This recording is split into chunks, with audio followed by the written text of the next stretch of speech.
Yes, he's denied ever interfering with either the appointments of board members or procurement processes. Gigaba, who is the former Minister of Public Enterprises, appeared before the parliamentary inquiry investigation into claims of state capture at Eskom. Meanwhile, it's highly unlikely that the inquiry will have the opportunity to hear from the former SAA board chairperson, Dudu Myeni, or any of the Gupta brothers this week after they once again informed MPs of their unavailability. The Eskom inquiry has resolved to summon Myeni as well as the Gupta brothers and the former President Jacob Zuma's son, Duduzane Zuma, to appear nonetheless. Dudu Myeni has claimed to be booked off sick but has failed to submit a doctor's note since last week. Duduzane Zuma has also failed to appear, arguing that he needs certain documents from the inquiry in order to prepare. The Gupta brothers have indicated that they are out of the country on business and have taken exception to the manner in which the inquiry is being conducted. The inquiry has not immediately decided when those witnesses will appear. However, if they fail to appear at an agreed date, a warrant of arrest will be issued for them. All right, and we know that he did say that networks were clearly involved in influencing decisions at state-owned enterprises, but Malusi Gigaba distanced himself from that. The problem seems to start largely around 2015 when things seem to just fall apart in a very significant way. And really without casting aspersions. One says that the real significantly difficult problematic decisions seem to start in around 2015. Why and how, I cannot speculate. But no, in 2010, I was not aware of any such allegations. And surely, had one been aware, we would have acted. And some of the people that we are talking about, around 2011, they were very eminent in the business community. They were highly regarded in the media and by the investor community. Nobody back then would directly and immediately associate them with any allegation. And so I myself, as the minister back then, like everybody else, was not aware of their links to the Gupta family. Let's speak to our parliamentary reporter, Lucanio Kalata, who was watching Malusi Gigaba in the hot seat today. Lucanio, what do you think are the main points that came out? Francis, good evening. I think one of the main issues that came out from Minister Gigaba's appearance before the inquiry was the fact, in essence, that he denied that he was involved in any of the wrongdoing that took place within Eskom and Transnet and all the other state-owned entities when during the period of November 2010 to May 2014, when he, of course, was the Minister of Public Enterprises.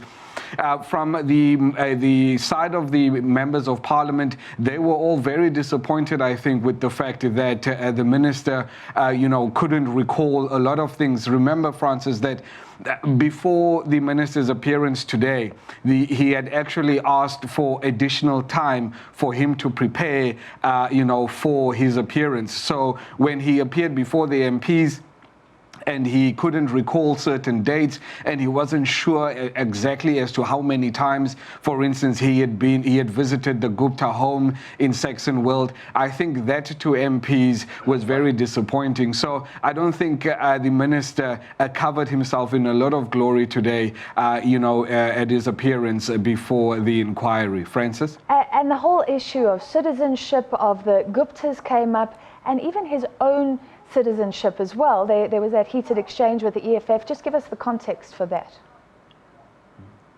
Look, the EFF obviously were always going to zone into, this issue around the Guptas as to whether or not AJ and Atul are in fact South African citizens.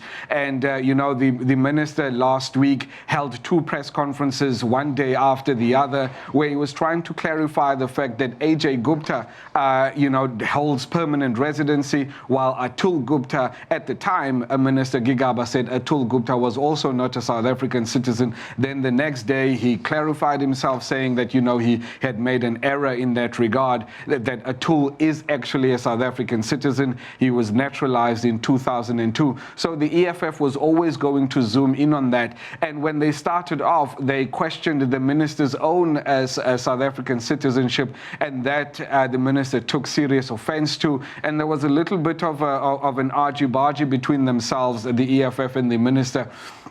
The chairperson of the committee then stepped in and tried to diffuse that tension. Eventually, the minister then explained that, last week he had wrong information when he briefed us on the Wednesday, but then on the Thursday he tried to clarify the matter, saying in essence that Atul Gupta was a naturalized South African citizen, and it happened in 2002. That was long before he became minister. He, as Malusi Gigaba, was actually appointed as Minister of Home Affairs, and the fact that AJ Gupta had failed to renounce his Indian citizenship and therefore wasn't a naturalized South African citizen, although he held a permanent residency status. Francis? And Dudu Myeni, a no-show at this inquiry, but her name came up. He said she knew things, which was an interesting tidbit.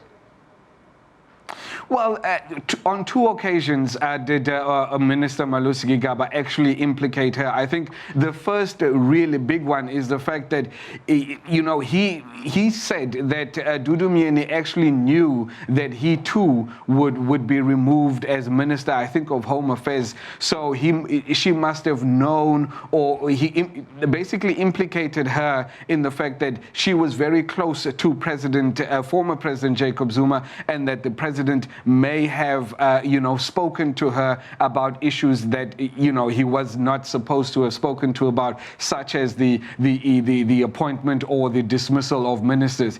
And then he also said that Dudu Myeni, of course, was the one that that he had spoken to her about this issue of the removal of board members at Eskom as well. I think one of them was Mr. Machela Koko, a lady, Miss Mulefe. So yes, Dudu Myeni's name did feature quite prominently in the briefing today, or in the inquiry today, and I think Minister Malusi Gigaba implicating her in knowing beforehand as to what cabinet appointments or dismissals would be made by President Jacob Zuma. Whether, of course, she got that information from the president himself, that remains to still be tested. Francis?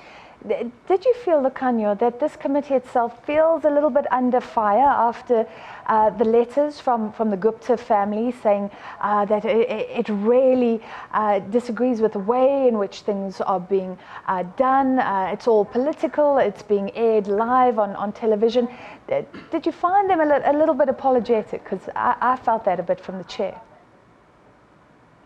Look, Francis, I think what this committee is doing, and particularly what the chairperson is doing, I think she is trying to be fair to everybody. And I think, for me at least, that is the right way to go about it. Because, Dudu Myeni or the Guptas, whatever allegations are against them, those allegations remain untested. So I think what the committee chairperson is trying to do is trying to be fair to them, but also to be fair to the MPs and being fair to the South African citizenry at large. I think the actions, now I think the committee has now decided to actually issue a subpoena to both Dudu Myeni, to Duduzane Zuma, as well as to the Guptas, because it's gotten to that point where every week, the committee has in essence been asking nicely, and every time there is some form of excuse that comes from those that have been invited to come forward, forward and try to clear their names of all the allegations that they've been linked to. So I just think that, I don't think that she's being apologetic, but I do think that she's trying to play this, just straight down the middle and trying to be as fair to everybody as possible, because I don't think that she would want the committee to be accused of acting in a manner that negatively prejudiced either Ms. Mieni or the Guptas or even the parliamentary inquiry itself. Francis? Yeah, it's such an important inquiry. Thank you very much, Lukanyo Kalata, our parliamentary reporter. And let's get a different view now. We're joined by the civil lobby group, Outer Wayne Duvenage at the helm, and great to have you in studio with us. What do you think of Minister Malusi Gigaba's performance? Well, I think we saw a person who's very arrogant, a person who forgets a lot. And when you start joining the dots, you've got to understand that this is a man who has close relationships with the Guptas. The Guptas are implicated in so much wrongdoing. So much money has been lost from this country to the Guptas. And yet he keeps defending them. He keeps making out as if there's nothing untoward with his relationship, how many times he's been to their house, their weddings, their various events. And from where we sit... Did he defend them? Did he not say, that there were networks that clearly influenced decision-making? So he's implicating them, but saying he was never part of the dodginess. It's too easy to say he was never part of. He was the minister in the state-owned enterprises, and the minister of the DP, which overlooks and oversees Eskom and those entities. He needed to take a far stronger hand. Under his watch, 25 million rand was spent with the TNA, the New Age group, for a number of conferences that were held at Eskom and at Transnet. I think there were a total of 14 conferences. 25 million rand. As a minister, you know about it. And yes, you can say that's not nice and I'm looking into it, but you should stop that nonsense straight away. And he didn't get deep enough. But can you step on the boards? He was saying, look, I was incensed. He used that word. He said, I was incensed, but it was the boards that have the authority there. Ministers have been implicated, and of course there's this distance that has to be there, but when you see wrongdoing like that, you instruct the board to give you the feedback as to exactly what is happening and to tell them to put a stop to that type of conduct, because that is conduct that is untoward. That is taxpayers' money, and his duty is to make sure that taxpayers' money is not wasted. That was a waste of money. In your mind, he's a bad minister. Yes. But is there evidence here? The Lukanyo Kalata was saying he didn't cover himself in glory. You're saying he forgot a lot of things. But is there any evidence here that sticks? Well, we've laid charges against the minister. He's been implicated in matters where he's made appointments and sent individuals over to India in the South African office to make sure that visas have been granted to people that favour the Guptas, to get them out here to work. You've seen that recent raid by the Home Affairs to go and remove people that aren't properly authorized to be here. But at the time, he's made appointments and sent people back into India to the New Delhi office to ensure that those visas and those applications went smoothly in the favor of the Guptas. That's under his watch. He needs to answer questions to that. That's why we've laid those charges. All right, let's listen to what he had to say, because there was a lot of talk about Dubai. How many trips to Dubai did he remember or not? And Minister Malusi Gigaba categorically said that he was never invited by the Guptas to Dubai and he was never hosted by them. Let's listen to that part of his testimony today. I can confirm to you it had nothing to do with the Guptas. I've never been invited to Dubai by them. I've never been hosted by them. It was either on official business or I think once on personal business, and that's it. So you do not know how many times you've been to Dubai as well? No, as I say, when it comes to the official business, I will have to go back and check, and I can provide that information to the committee. And when it comes to personal times, I think I was there once. In 2014, if I'm not mistaken, and then but in all those instances, I was not invited by them. I was not hosted by them. So Wayne Divinage from Outer, what do you make of that? Well, lots of trips to Dubai by various ministers, including Minister Gigaba. One wonders, why are all these trips happening there? It's as if the union buildings have a second home in Dubai. There are far too many business trips, so-called business trips and personal trips to Dubai. So we need answers. We don't need this vagueness of not sure how many trips and what I was doing there. Our ministers are in this country, running this country. If they're going to Dubai, what are those meetings for? Explain yourself. But if you give us the vagueness that continues to appear in these parliamentary committee meetings, we have to then make our own perceptions of what is exactly going on here. So they're not covering themselves. I was surprised that given the Dubai trips being in the spotlight, that he wouldn't come to Parliament with a full log of all those trips, because that is possible to get, retrieve very easily. And he asked for time to prepare for this, so he's had the time, and then explain all of that. Don't come and then say, well, I don't have all the information. You're given the time, tell us exactly what's going on, otherwise we'll have to make up our own minds. Okay, he has admitted to going to parties, to weddings. He said that the ministers were invited, maybe like celebrities. Is this not a problem of being seen in the wrong places at the wrong time now, given that we're looking back on all of this, and ministers should learn from that? Exactly, and this is not as if the... but I'm saying, is it only that? Well, it's more than that, but you must understand that the Guptas haven't surfaced recently. Their name has been linked to dubious conduct for some time. So when that happens, immediately as a minister, you need to distance yourself, because there is smoke there. But you continue to go to the functions, you continue to go to their house. That doesn't make any sense, especially when you are at Home Affairs, for instance, appointing VFS. These are organizations, again, run by the Guptas, that handle the incoming visa applications. There's far too much smoke around Malusi Gigaba and the Guptas. The dots are very clearly joined for us. Smoke and claims, also the 500,000 rand allegedly given by him in cash. He denied everything. And again, I don't think anything here can be proven in court. Well, are you confident of those charges you've laid? Well, the charges we've laid are very clear. They came from the Gupta leaks. He is implicated in those appointments and the person he was appointing there. But he says he didn't know what they would do. Well, but you know, they're favouring applications for people linked to the Guptas to come to South Africa. I mean, you just have to join the dots. Maybe they don't stick the charges. The police have to go and uncover and look into that and investigate it deeply. We've provided evidence. They need to go and make those charges stick.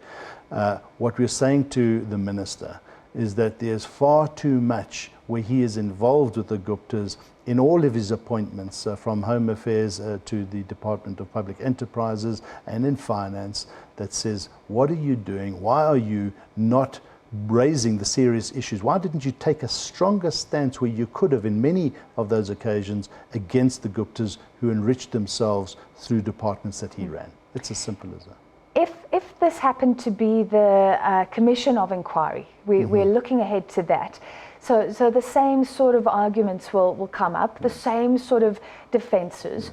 Looking at what happened in Parliament today, what does that mean for South Africa trying to resolve this issue? I think what it means for South Africa is we're getting a lot closer to understanding how complex this matter is, that facts do start to surface over time. Whistleblowers will come forward, both in the commission, more evidence comes forward, and there's a history now, and you must know that Malusi Gigaba and others have made clean statements or clear statements, and that those might come back to haunt them. You cannot just ignore the questions. Only if something sticks again, and only if they are found to have clearly contradicted themselves. Yes. But we haven't got there yet. It's getting there, and it's not, this stuff doesn't happen overnight. You must remember that a lot of these questions are taking place now for the first time, and they will continue to take place. But that doesn't mean to say that there's nothing untoward and that he escapes all the inquiries, all the allegations that are put to him. We'll see what happens over time. Final question, the same I put to Lucanio. Did you feel like the committee was a bit on the back foot because of the claims of how it's conducting itself? I think Lucanio put it right. The chairperson is just being circumspect and very careful. And what we got to say to the Guptas and everybody who are writing these letters of complaint, of course you're going to complain. you're implicated in such serious wrongdoing, and you must face the heat and you must face these questions. They're going to be asked of you, whether it's in Parliament or in the commissions, but you have to answer them, and don't think that we're coming down hard on you, because being involved in corruption requires hard and tough questions. All right, thank you so much for your time this evening. Outers Wayne Divinaj.